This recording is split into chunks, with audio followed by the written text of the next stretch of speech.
I kept a little bird at home for 2 years, and my husband's white moonlight returned to the country. The good news is that I have made enough money. The bad news is that I am pregnant. William, who never picks me up at the airport, appeared at the airport and didn't come home all night. Mother-in-law is very happy. She dug up the roses I planted and gave way to her preferred daughter-in-law from the prestigious school. She scolded me for being delicate and hard to raise, having no value except for my face, and even worrying that having a son would lower their IQ because of me. I asked William if he likes children. He coldly shook his head. All right.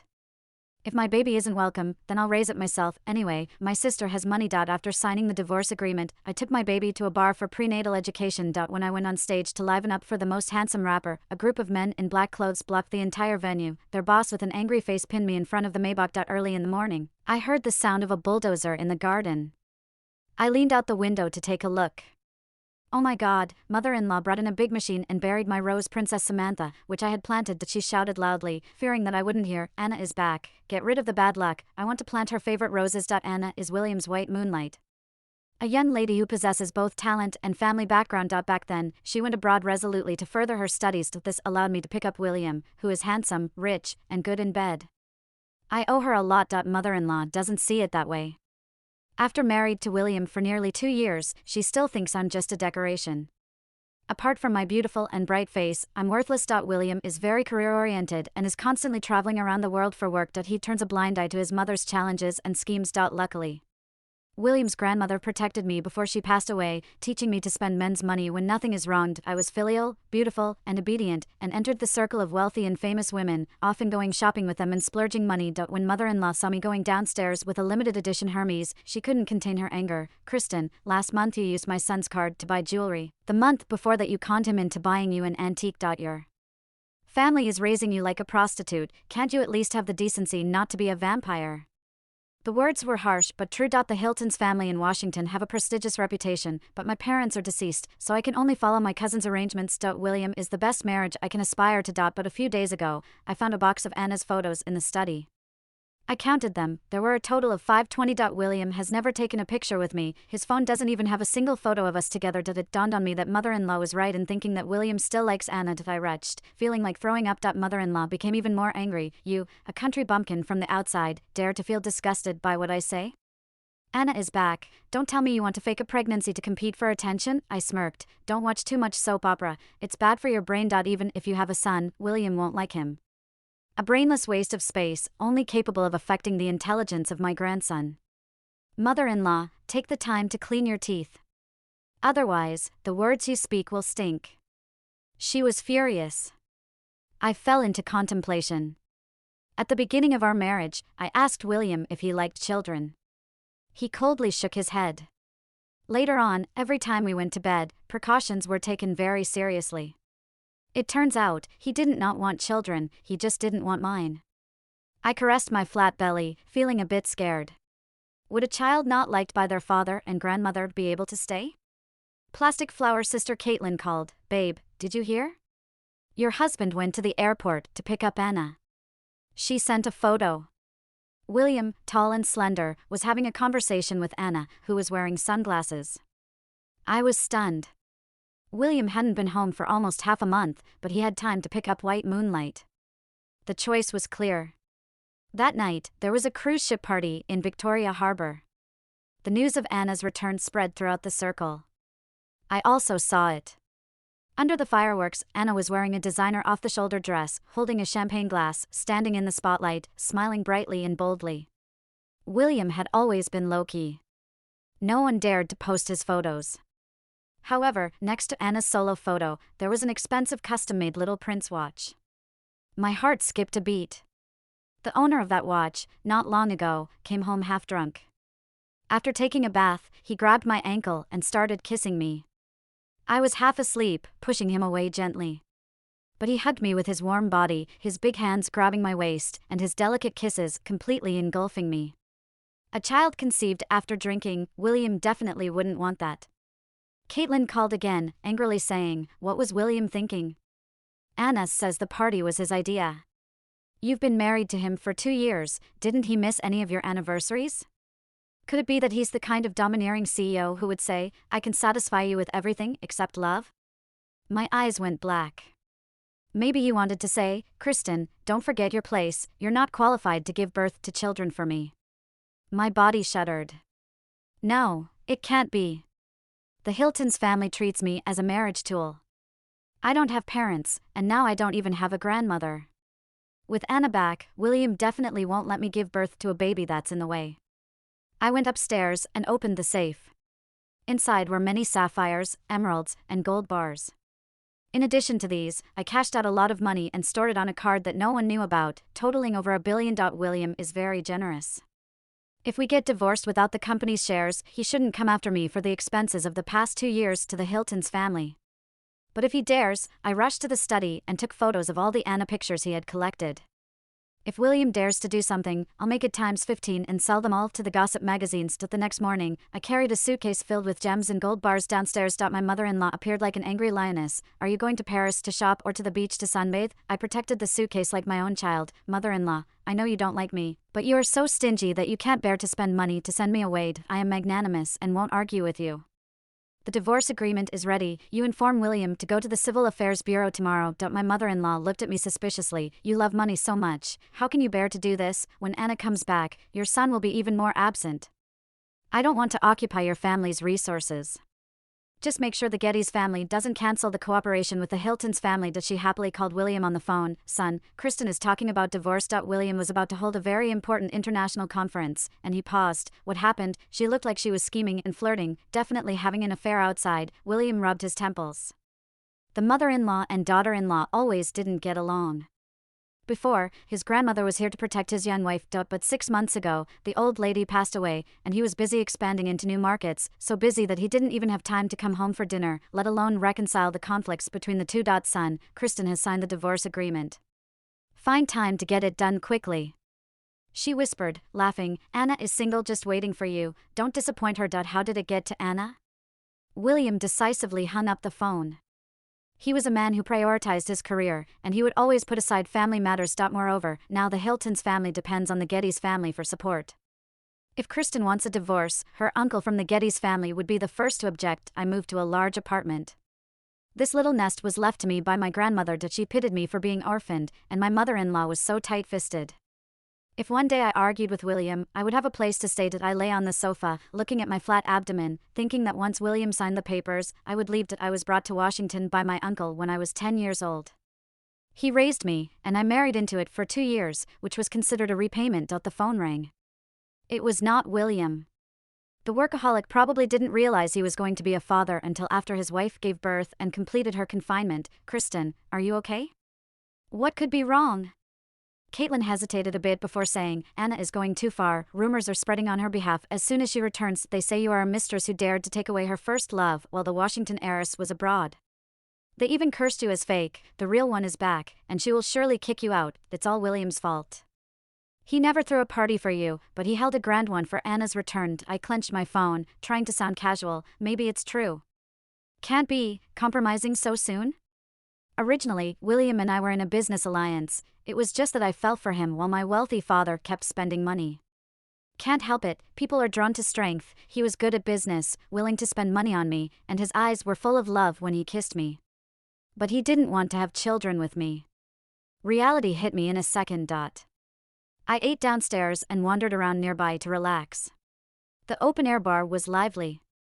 There was said to be a slightly famous rapper there. How nice, I had wanted to be a singer when I was learning the piano. My uncle didn't allow it, saying that the children of the Hilton's family should not be in the public eye. When I came to Washington, I learned a lot of manners and social skills, but lost myself. I touched my flat belly. When the baby is born, I must let him do what he likes. The music started, and the crowd hummed along. The lively atmosphere made me feel like I had found the rare rebellious time of my youth. I really liked this feeling. A bit unrestrained, indulging in freedom. Unconsciously, I was pushed to the front of the stage. During the interactive session, the lead singer looked at me. Would this beautiful lady like to come on stage and sing together? I must say, I have a face that moves people. When I was studying, I was often approached by people. After marrying William, I deliberately kept my distance from the opposite sex and only interacted with wealthy women. But my mother-in-law still nagged at me. But I am divorced now. What's there to fear? I took the microphone, swaying my body gracefully to the music. The lead singer stared at me intently, reaching out to brush the stray hair from my face. A whistle blew. I hurriedly stepped back. As I stumbled, almost falling, a large hand held my waist tightly. Just about to break free, a group of black-clad bodyguards rushed to the front of the stage. With me as the center, they surrounded me in a circle. DJ got scared and played a song, Stormy Weather. The feeling of an old gangster film emerged. Are they shooting a movie? Oh no, my makeup is all messed up, need to touch up before coming back. I stumbled a bit. The person approaching wasn't a famous director, but the father of the child in my belly. William's eyes were dark and cold, looking at me indifferently. The last time I saw that look was when he brought down a multinational corporation. In the shadow of the lights, William's handsome profile looked distant and cold. His presence was very strong. Passers-by wanted to take photos, but were stopped by the black-clad bodyguards. My heart started thumping. William was always low-key and cautious. Rarely did he attend events with me, only appearing in financial magazines. He was the mysterious benefactor at auctions. The lead singer didn't know who was in front of him, but understood the cues and let go of my hand with a broad smile. William's expression was as calm as water as he placed his hand on my waist, pulling me away. His palm was warm, the temperature I liked. In countless nights, it was these angular hands that ignited the flames in my body time and time again. Made me lose myself. Thinking of this made me feel wrong. William hadn't been home to sleep for almost half a month. He was a workaholic. Even at breakfast, his eyes were fixed on financial news I couldn't understand, so I never caused a scene. But a man who would split a minute into half an hour had time to pick up Anna from the airport, throw parties on yachts for her. What did he take me for? The more I thought about it, the angrier I got. I couldn't help but blurt out, "I want a divorce from you." William was slightly taken aback. Then, he took a big step with his long legs, pressing me against the black Maybach. Why, this person was really annoying. He stayed out all night, put up photos of moonlight in the study, allowed my mother-in-law to bury my roses for the sake of the roses. How could he still have the nerve to ask why? But looking at William's stern face, I inexplicably thought of the serious headmaster during my school days. The words on the tip of my tongue choked in my throat. "You have never celebrated my birthday with me." He paused. "Just for this? No Valentine's Day, no anniversary, not even accompanying me to see fireworks at Victoria Harbour." My eyes flickered, making up a bunch of excuses. I couldn't bring myself to say Anna's name.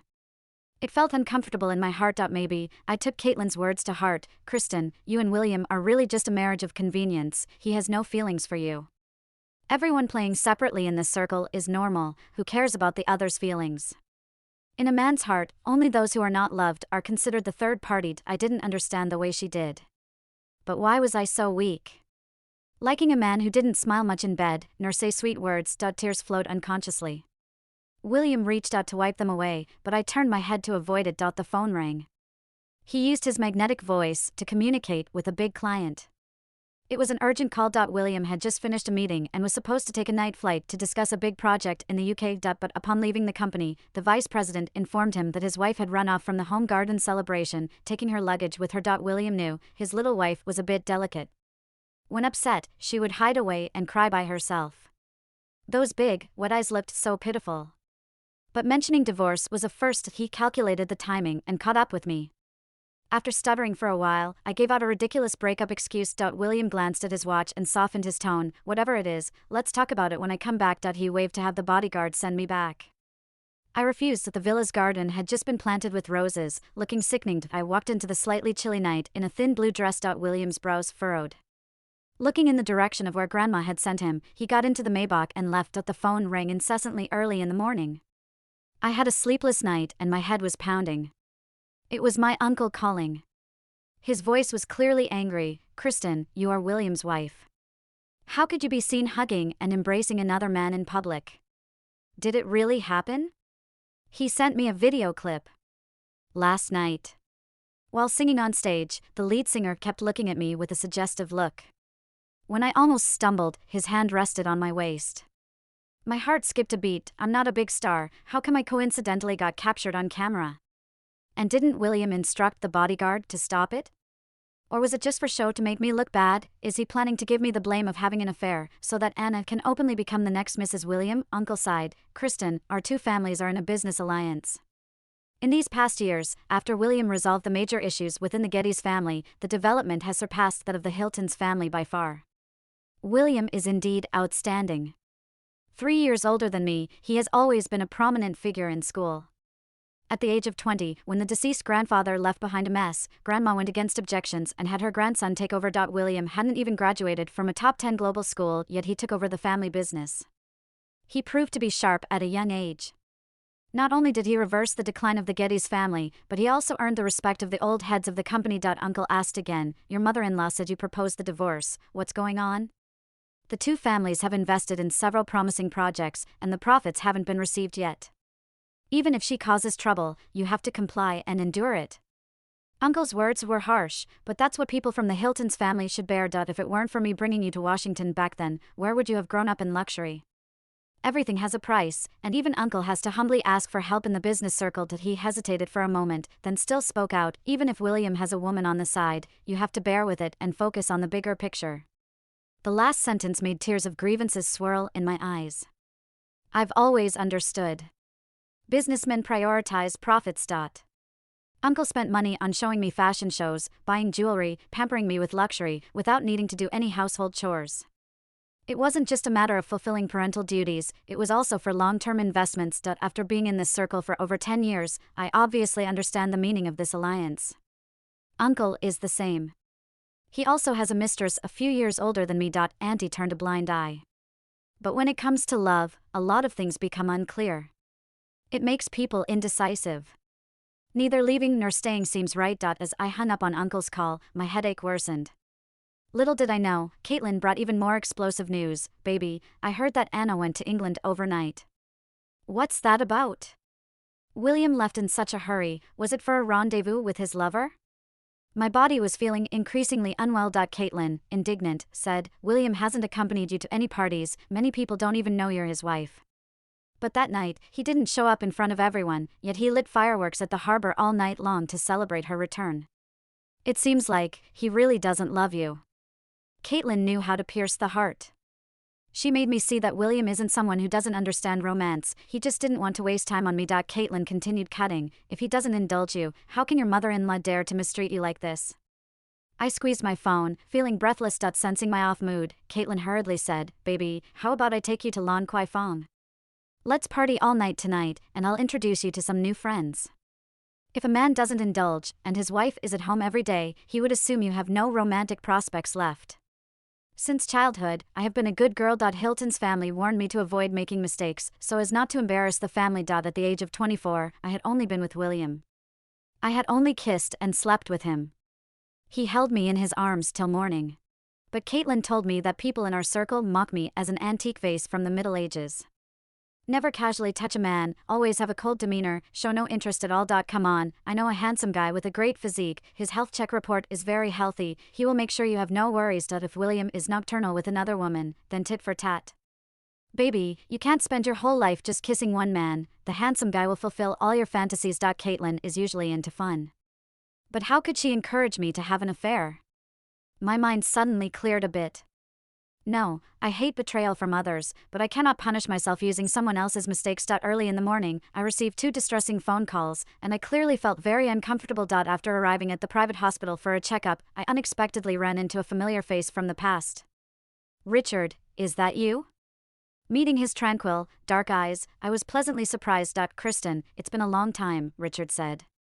He used to live next door to the Hilton's family and took good care of me. Especially when I first arrived in Washington, my accent and background were mocked by classmates, and Richard stood up for me. Later, despite his parents' objections, he gave up his business and went to study medicine. I never expected him to return to the country so soon. As Richard looked at the checkup report, he gently asked, "You're 4 weeks pregnant, why isn't your husband here with you?" I smiled faintly and shook my head, but my gaze lingered blankly outside the window. "He's with another woman." Richard could sense my heavy heart and reassured me, "No matter what happens, expectant mothers must be happy so that the baby can grow up happily." Will it be happy? I rubbed my flat belly and suddenly remembered, William doesn't like children. At that time, we had only been married for 3 months. My aunt called, subtly hinting, "Have a baby with William soon." I never had a close family. I didn't resist in my heart. That night, I gritted my teeth. For the first time, I took the initiative to hold William's neck and softly kissed his throat. He carried me to the bed and responded fiercely like a storm. But before completely sinking in, William got up and took something from the cabinet. My face blushed. With a hint of coquetry, I asked softly, "Don't you like babies?" William's expression was indifferent. He tore open the package, pressing me down again. At every subsequent family gathering, the Hilton's family urged us to have children. He would always say calmly, "Kristen is still young, no rush." Now that Anna has returned, my mother-in-law can't wait to kick me out. William surely doesn't want children. Seeing my face paler, Richard escorted me downstairs. "Don't worry, I will keep it a secret for now. But expectant mothers cannot go hungry. Let me accompany you to eat something." Thinking of the bonds of youth, my heart warmed slightly. Not sure if it was because I hadn't eaten breakfast, my head suddenly felt dizzy. Richard helped me slowly walk towards the restaurant.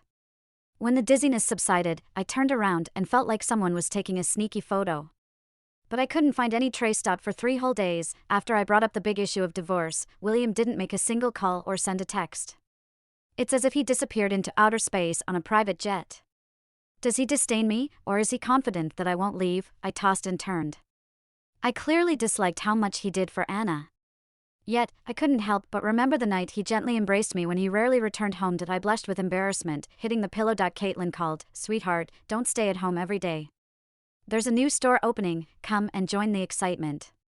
Richard had mentioned that expectant mothers should walk more. It's good for the baby. I quickly tidied up and barely put on any makeup. Caitlin linked arms with me, happily shopping around, and then headed towards the VIP room. Shopping is so much fun, let's have some afternoon tea to recharge.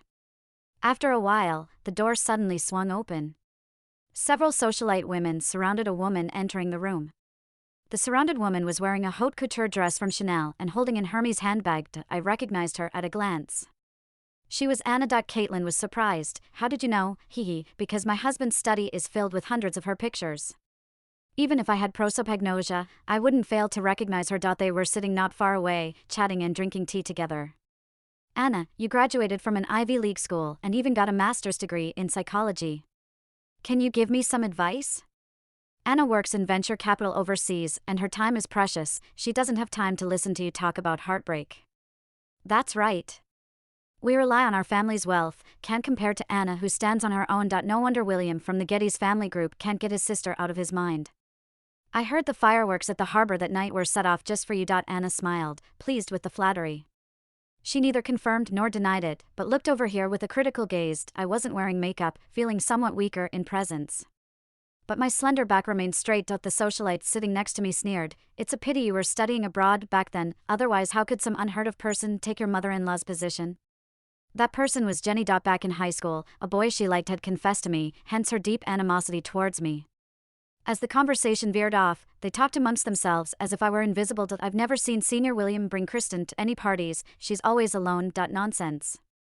In my first year of marrying into the Geddes family, my grandmother introduced me to many socialite ladies, teaching me how to handle situations with ease. Clearly, they were just not influential enough to participate in purely entertaining events. Caitlin was cautiously observing my expression, as if afraid I would do something. But I remained aloof, showing off my ability to splash money around, without being conceited. You've helped many wealthy individuals abroad with their finances, engaging in risk investments. Your capabilities are evident. Being with an outstanding man is where true strength lies. Unlike Kristen, who is nothing without the Geddes family, she would be treated as a reject even by the Hilton's family. Anna, we support you in reclaiming Senior William. I felt a surge of emotions. William hasn't divorced yet, and he openly flirts with others.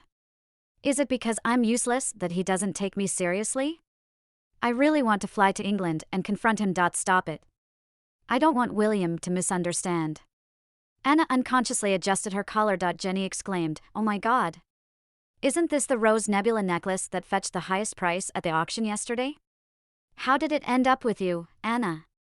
"Big sister Anna, did you come back from England overnight to receive this precious gift?" "My uncle works at the auction house and secretly told me that a Mr. Joe had someone bid on this necklace worth $50 million, Jenny continued. I couldn't listen any longer. William is a jerk. I tried to help him save money, and he didn't even care enough to buy the gems in the safe, but instead splurged on such an expensive gift for another woman. I felt so wronged. I was so angry that my head was pounding, and tears were streaming down my face. Caitlin seemed to toss a pack of tissues into my purse, feeling upset. "Shall I take you somewhere else to relax?" I declined and hurried home to call William. After a long time, he finally answered. I don't know if I was drunk from crying, but I burped. "William, come back quickly, I want to go to the Civil Affairs Bureau with you." What are you causing a fuss about now? I'm not causing a fuss, I'm serious now. William's voice sounded tired.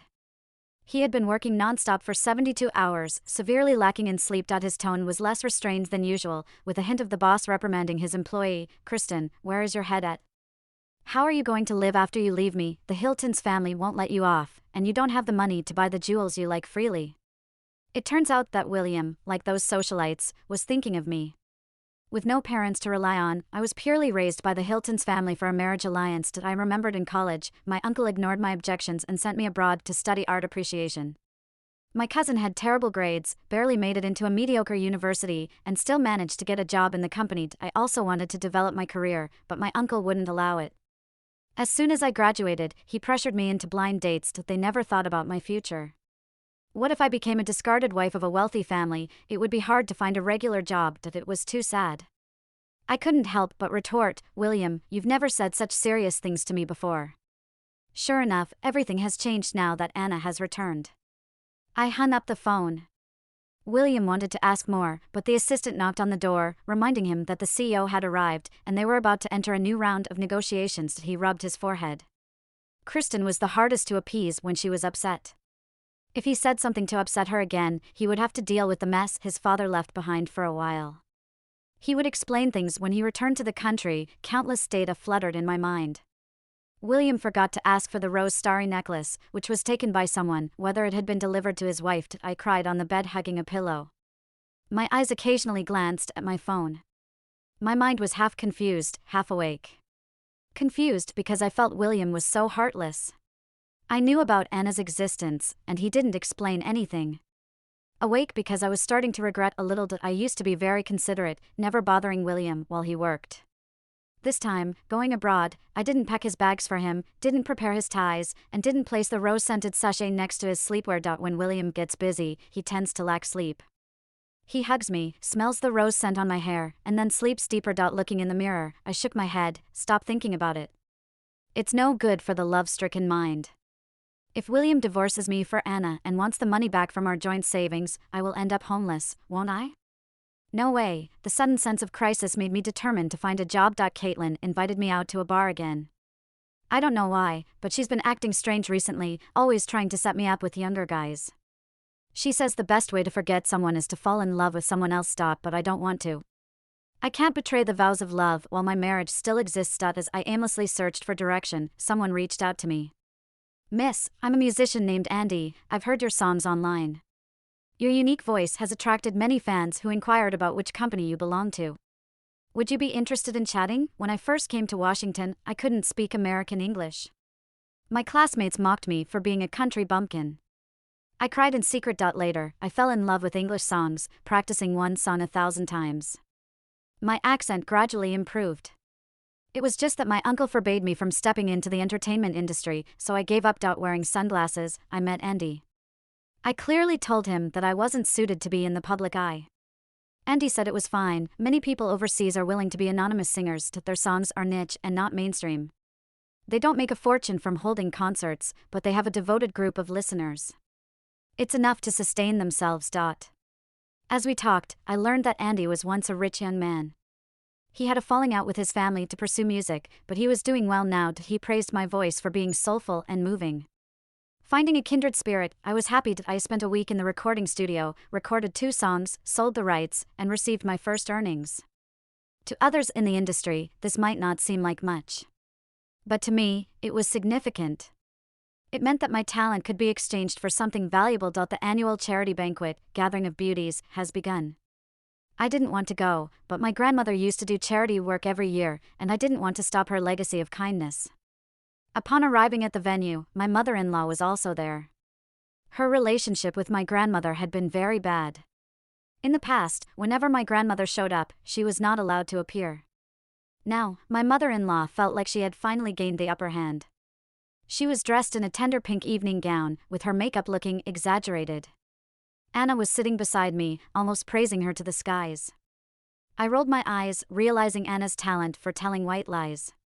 The elite have their own circles of influence, and socialites have their own stages for entertainment. In the past, my grandmother used to take me to meet potential business partners, showing me how to discern the preferences of the elite and facilitate effective social interactions for my husband. She praised my abilities, saying that high-class women a generation older than me liked my straightforwardness and thoughtfulness. Unlike my irresponsible mother-in-law, who came from a humble background and was easily deceived. After being in the Getty family for decades, she only had one thing on her mind: trying to outdo others. I took the initiative to greet my mother-in-law. My grandmother came from a prestigious family and believed that family dignity was crucial, especially in public settings.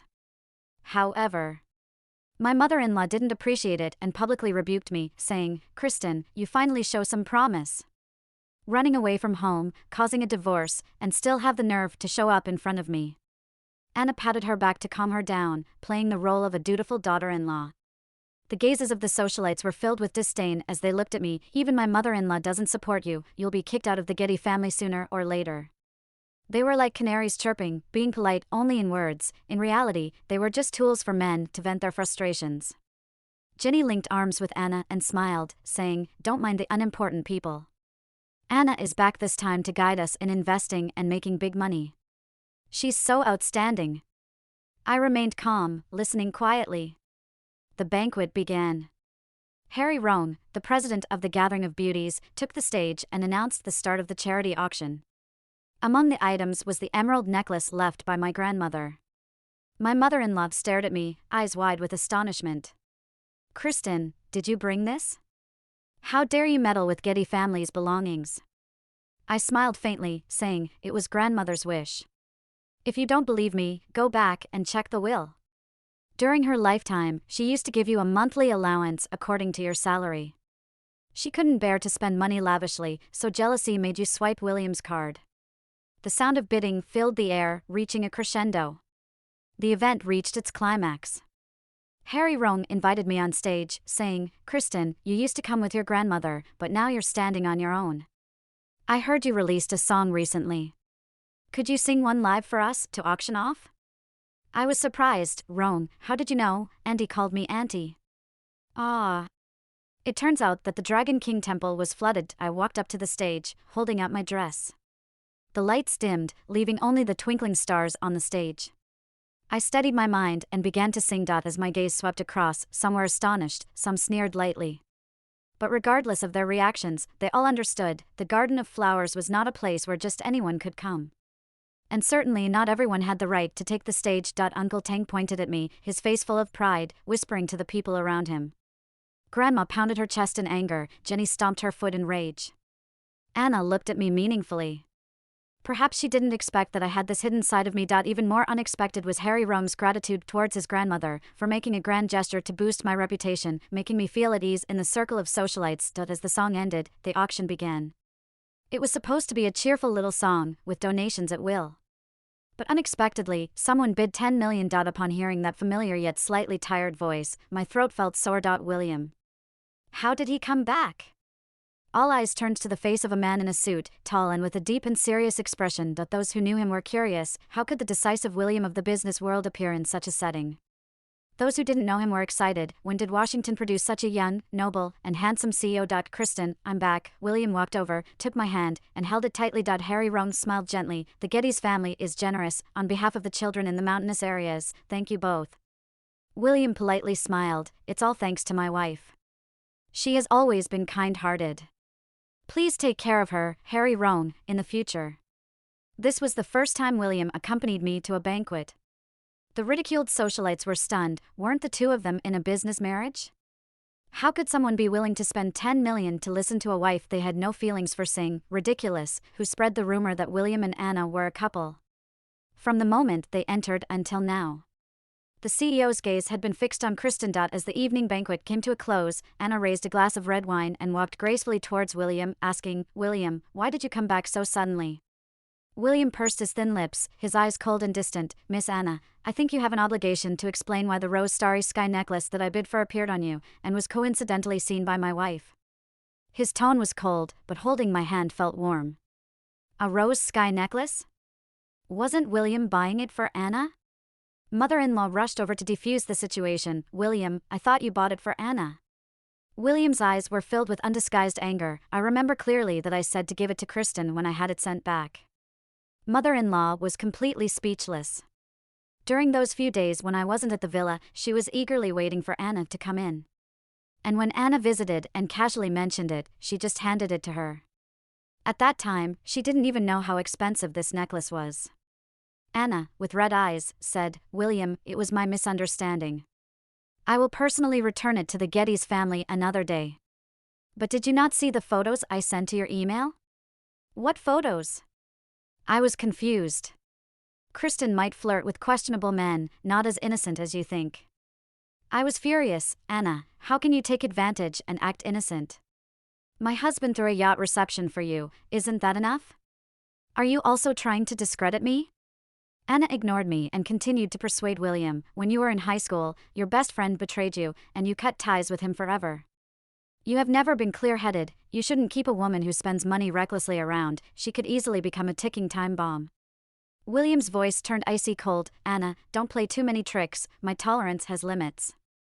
Anna's face turned pale. Mother-in-law awkwardly stepped back, seeming to distance herself from Anna. William took my hand and turned away. On the way back to the villa, William held his arm and closed his eyes for a little rest. The lamplight passing through the car window reflected on his handsome profile, making him look very tired.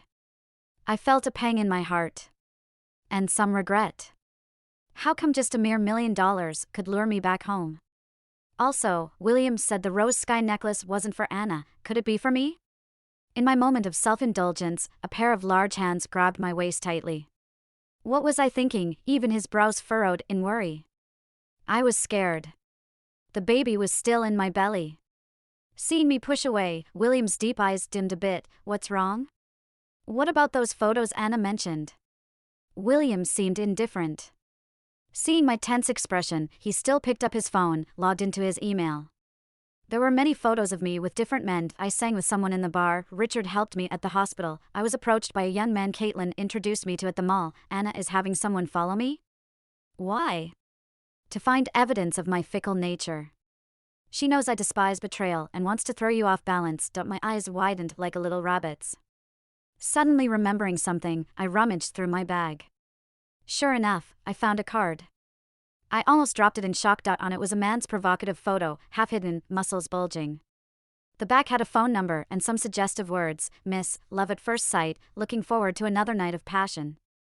I was so angry, my face flushed with rage, wishing I could drag Caitlin out and give her a good beating. William rubbed my head. "Fool. Haven't you noticed anything strange about Caitlin? I remember, she started showing up around you frequently under the guise of comfort after your grandmother's funeral." His voice was calm, without a hint of blame. "Did he trust me not to stray?" William patiently explained.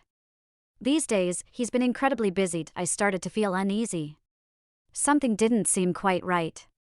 But William was abroad, his core team overwhelmed with work. It wasn't until the business matters were settled that he had time to investigate. The source of the conflict pointed to Anna. She's always been skilled in maneuvering through relationships. After being abroad for a few years, she stayed in touch with people in Washington. All to uphold the image of a wealthy heiress. In high school, William and Anna were classmates. Both excelled academically, the pride of their peers. They were pushed together into a relationship. But at that time, William's father made a bad decision, putting the family business at risk. Anna's family was in real estate and thriving. Anna wouldn't want to be with William then. But she understood the ebb and flow of fortune. She maintained friendly connections with everyone, including his mother and Caitlin. Eventually, Anna's family moved their business to Europe, but it didn't go well. Not wanting to slip down the social ladder, Anna decided to use her past connections to return to Washington. At that point, Geddes family, after hitting rock bottom, thanks to William, became the new elite of Washington again. Anna wanted to rekindle the old friendship. So she sent gifts to his mother, kept her happy with messages. Learning that William married someone of no utility like me, she got ideas. Anna was adept at manipulating people. She knew human nature too well. Not only did she bribe Caitlin to make me feel insecure in my marriage, she also had a backup plan. The photos in the study were ones she sent to his mother. The roses in the garden were her cue for his mother to change them. The night at the harbor, while William was discussing business at a nearby hotel, she orchestrated everything, using Caitlin to push Kristen into leaving. Just didn't expect William, who's always been indifferent to romance, to unravel everything for me. I'm such a fool. Betrayed by the plastic flower sisters. Seeing me downcast, William quietly looked at my face. Kristen, I'm sorry, I didn't protect you well. He rarely speaks softly. Suddenly, my nose felt sour. I turned my face away in a delicate manner. I didn't want him to see my weak tears. William embraced me. When you married me, I was restructuring the company's business and exploring new markets, too busy to spare. Grandma said my mind was all on work, easy to be left without a wife. But I couldn't help it, the mess left by my father was too big. There's more than one uncle and brother in the company wanting power. Without absolute strength, I would be tied up, unable to do more. I'm glad I married you early, so that Grandma wouldn't be alone in her final days. My mom has never been clear-headed. My dad made many wrong investments, all influenced by her instigation. But she married into the Geddes family when it was at its lowest point, so Grandma loves and hates her, saying it's fortunate that I'm like Grandpa. I chuckled. Grandma did say that. Thankfully, grandson is not as useless as his father, otherwise the family fortune would have been squandered. William's fingers gently twirled my hair. When I mentioned divorce, I thought you were throwing a tantrum, not knowing Anna was doing so many things behind the scenes. I should have explained in time. It was my fault. I shouldn't have been harsh with you. I hugged William back. A bit disbelief that my husband pays so much attention to my emotions. After all, I've always felt like I was running a one-way street. Back at the villa, the Rose Princess, which was dug up from the garden, returned. William hugged me from behind. I've asked Mom to move back to the old house. We'll live separately from now on. You're the mistress of the villa, you can plant whatever you like, no one will ruin it. Walking into the grand hall, a wall of gift boxes almost shocked me. He kissed my earlobe. Didn't you complain that I didn't spend your birthday and anniversary with you? Let's make up for the past, and I won't miss any more celebrations in the future. Really? William pinched my nose. His rare smile, all my shadow, indulgent and affectionate. I was so happy I didn't know what to say. The man in front of me picked me up from the waist. Kristen, after everything I've done, can I get some rewards? My heart beat violently. Before I could refuse, William carried me steadily to the bathroom. Let's take a bath. I reached out with delicate hands, unbuttoning his shirt for him. He really enjoyed my initiative, his expression filled with infatuation. As I coaxed him into the bathtub, I giggled mischievously on the side. Mister, I can't bathe with you today, why not? William was puzzled. I gently touched the still flat abdomen, feeling somewhat anxious as I asked, I'm pregnant, do you want to be a father? William stood up abruptly, splashing water everywhere. I covered my eyes half in shock and said, You're being naughty. Known as the abstinent CEO to the public, he decided to be naughty for once and pulled me into the water. I nestled in his warm embrace and kissed his Adam's apple. William kissed my lips and asked, Did you go see Richard for the baby? Yes. Why didn't you tell me? You said you didn't want me to have a child, remember? When was this? At that time, we had only been married for 3 months, and your uncle asked me to expand the Geddes family, but you refused. William remembered. That year, Kristen had just graduated and was not in the best fertility age. Grandma also wanted a grandchild soon, but she knew her grandson was busy and his wife wasn't up to the task. So, she let Kristen first enter the high society circle so she wouldn't be tied down too early by children. The following year, Grandma had a fall and soon passed away. I was very touched. Grandma really loved me as her own granddaughter. William kissed away my tears, soothingly saying, Don't cry, don't cry. Grandma will pick a good baby for us from heaven. During my pregnancy, William was extremely domineering. He wouldn't let me go out casually, afraid that I would be fooled by unscrupulous people again. Do I look that silly? Caitlin called to plead, Kristen, I'm sorry, but my father's company is innocent. Please ask William to show mercy, or our family will go bankrupt. I was eating the bird's nest stewed by Auntie, speaking in a cold tone. Have you thought about what would happen if, by any chance, I fell into your trap and slept with some young man? What would be the outcome then? William investigated and found out that you and Anna wanted to force me to lose my virginity and abandon me. But during that time, I often hung out with Andy, so you didn't get a chance. Caitlin's tone was full of despair. She wanted to vent her anger on Anna, but couldn't find her. Of course, this time Anna returned to Hong Kong. Besides trapping a wealthy husband, she also wanted to make a fortune to fill Anna family's bottomless pit. She enticed people in the circle to invest abroad, offering huge profits.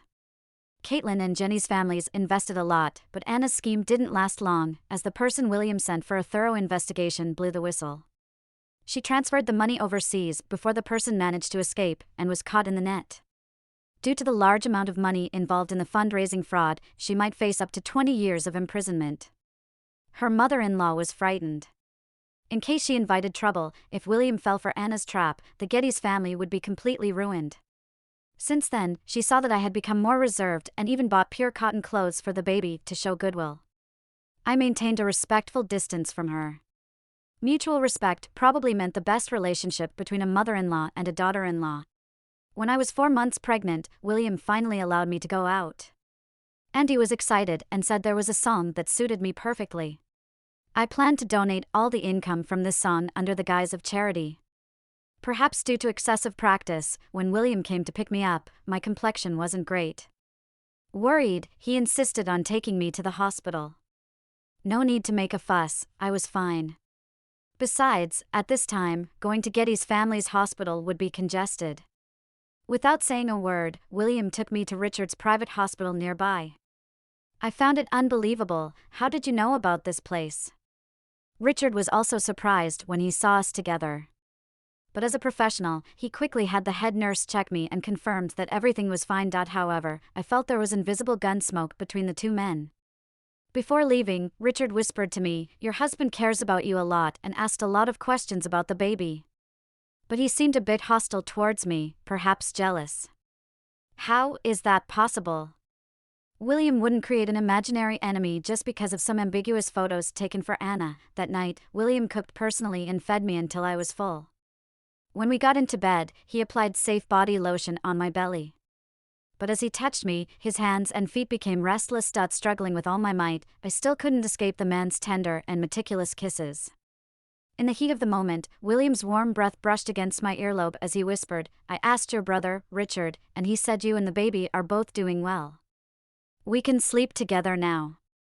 My face flushed all the way to the base of my neck. How can you ask such a thing? How will I face people in the future? William chuckled softly.